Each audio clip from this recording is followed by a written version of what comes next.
You may have heard that introducing eggs and peanuts early in your child's life is a bad idea. Here's why that's wrong.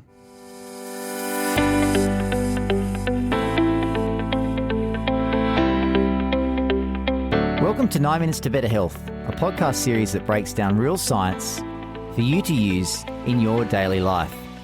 G'day, I'm Dr. Nick Fuller. I'm an obesity expert from the University of Sydney and Royal Prince Alfred Hospital. Each podcast, I tackle the latest research on interesting health and wellness subjects. I'll chat about topics like, are carbs at night going to cause weight gain? Will soft drink kill you? Which is a topic we tackled last week, so make sure to go back and listen, particularly if you have a soft drink addiction. Or today's podcast, at what age do I introduce eggs and peanuts to my child? Food allergies can be very scary. Egg and peanut allergies affect approximately 1 in 10 kids under 4. Therefore, for most of you listening, it's a topic that can cause great fear because of the worry and anxiety it can trigger, particularly if your child has an allergy or if there's a family history of allergies. It's also important to discuss because many of us parents avoid the likely suspects altogether. For example, egg, milk and peanut, in fear that it may cause an allergic reaction. But as I'm going to discuss in today's podcast, this is not the correct way to approach it.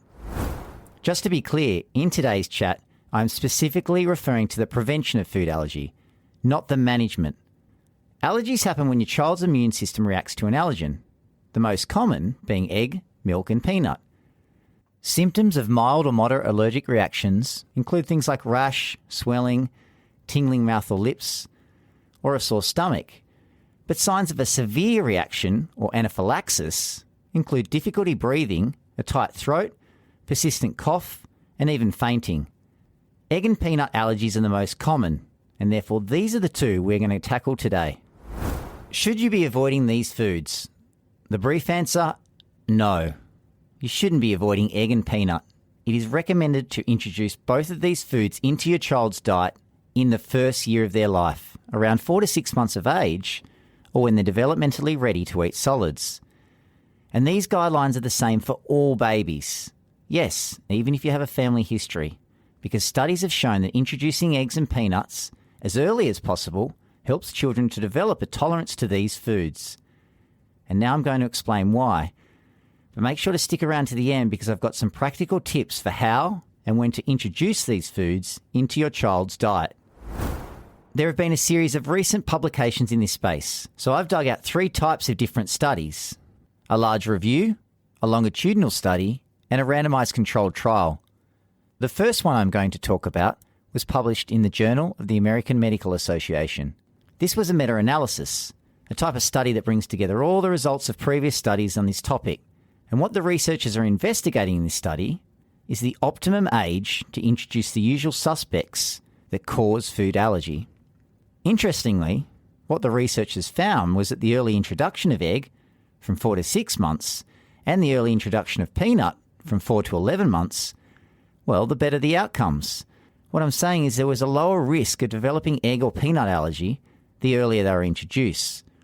But the nature of these reviews, or this type of study, is that they inherently include a mix of different studies with different designs and varying quality, so they do come with their limitations. But there are other types of studies that also support these findings, which brings me to the second paper I'm going to discuss.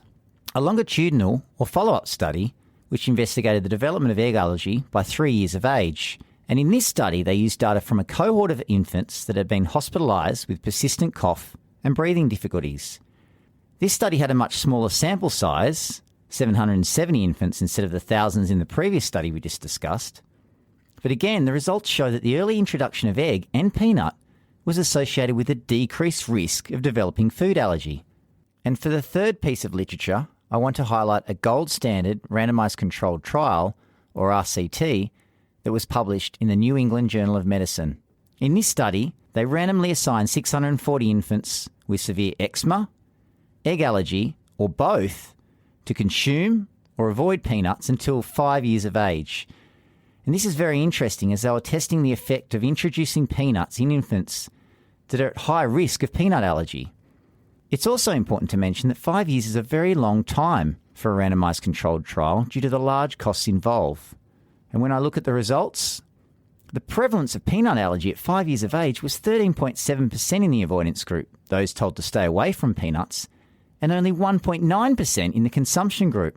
So nearly 10 times higher risk of developing allergy in those who avoided it. Again, supporting the findings from the other two trials, but now in a gold standard research trial. What do the guidelines say? Older government guidelines advised us to avoid foods such as peanut and egg when starting solids, but there is now an increasing body of evidence that early introduction of these foods is preferable, as it may decrease the risk of developing food allergies in infants. Consequently, government guidelines have been updated and now tell us to start early, at 4 months, or when developmentally ready to start solids. So, I'll go through how this can be incorporated. My advice, and to avoid any complications, you need to start by introducing cooked egg and peanut into your child's diet very slowly and monitor for potential reactions. If there's a family history of allergies, this should be done in consultation with your GP or healthcare professional. Firstly, for egg, simply give them a very small amount of egg, 1/4 of a fingernail or 1/4 of a teaspoon, and then you observe for 30 minutes. If there's no allergic reaction, you can then give another further 1/2 fingernail of cooked egg and observe again for another 30 minutes. If all goes well, from here you continue to include egg in your infant's diet in gradually increasing amounts every week. And it's a similar process for peanut. Rub a small amount of smooth peanut butter on the inside of your child's lip, not on their skin. If there's no allergic reaction after a few minutes, you can then give your child 1/4 of a teaspoon of peanut butter and observe for another 30 minutes. Then proceed with a further 1/2 teaspoon of peanut butter, similar to the egg process, and observe for another 30 minutes. If all goes well, you can continue to include peanut in your child's diet in gradually increasing amounts every week. But if there's an allergic reaction at any step for both the egg or peanut process I've just explained, you must stop feeding to your child and seek medical advice. What about if your child has a reaction? Mild or moderate allergic reactions, for example swelling of the lips, eyes or face, or vomiting, can be treated using non-sedating antihistamines such as loratadine. But if there are symptoms of anaphylaxis, for example difficulty or noisy breathing, pale or floppy, swollen tongue, you must treat with an EpiPen if one is available and call an ambulance immediately. The take-home message: experts agree there appears to be a window of opportunity in the first year of life where exposure to foods such as peanut and egg decreases the risk of allergy to these foods. That's all for today, so please give us a like and share with others if you're enjoying the content, and make sure to subscribe to the podcast to stay updated. The information provided in this podcast is for educational purposes only. It does not substitute professional medical advice or consultations with healthcare professionals.